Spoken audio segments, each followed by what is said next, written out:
Westminster has had some extreme parliamentary punch-ups in recent days, and plenty more showdowns are likely over the next week. Touch that gun, I'll kill you.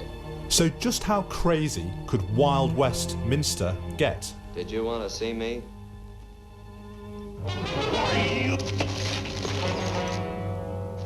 Here's what we can be reasonably sure of. On Monday, the Rebel Bill, mandating the PM to request an Article 50 extension if there's no Brexit deal by the 19th of October, is expected to return to the Commons from the Lords and to become an Act of Parliament. Then, the government is expected to try again under the Fixed Term Parliaments Act to dissolve Parliament and hold a snap election. But the opposition parties today confirmed they would all vote against or abstain on this, leaving us in a form of Brexit limbo. Boris Johnson says he would rather die in a ditch than extend the Brexit deadline. So assuming he doesn't succeed in bringing back a viable deal from Brussels in the next few weeks, then what?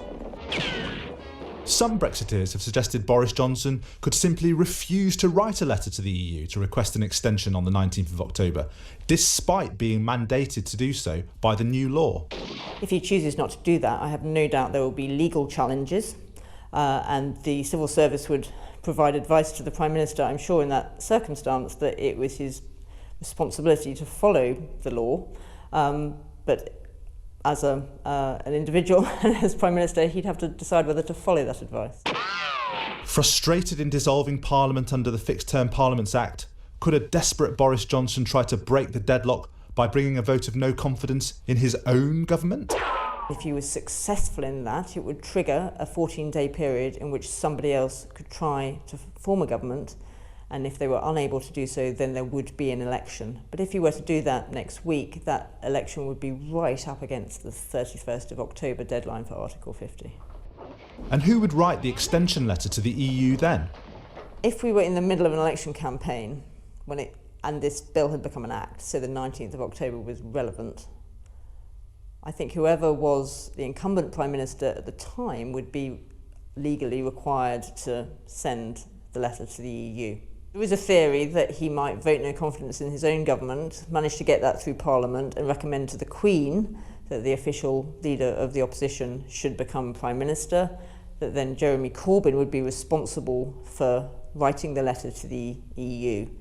The question then is that a very big risk, because would he manage subsequently to generate an election by voting no confidence in Jeremy Corbyn, or would he potentially be responsible for putting Jeremy Corbyn into number 10 and him staying there?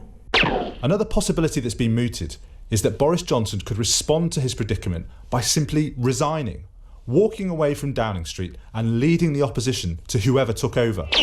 At that point, the Queen would have to appoint the person who looked most likely to command the confidence of the House of Commons to be Prime Minister.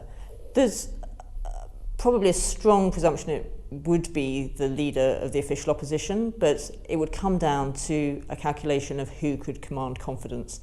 If the person went back from the Queen, tried to command confidence, failed, then the Fixed Term Parliaments Act would kick in, you'd have your 14 days, somebody else could try, and if they failed and no one else was able to be successful, then you would have an election. All logical roads then seem to lead to a snap general election. But a snap election is something the opposition parties have the power to block. So, circle the wagons and prepare for fury and confusion.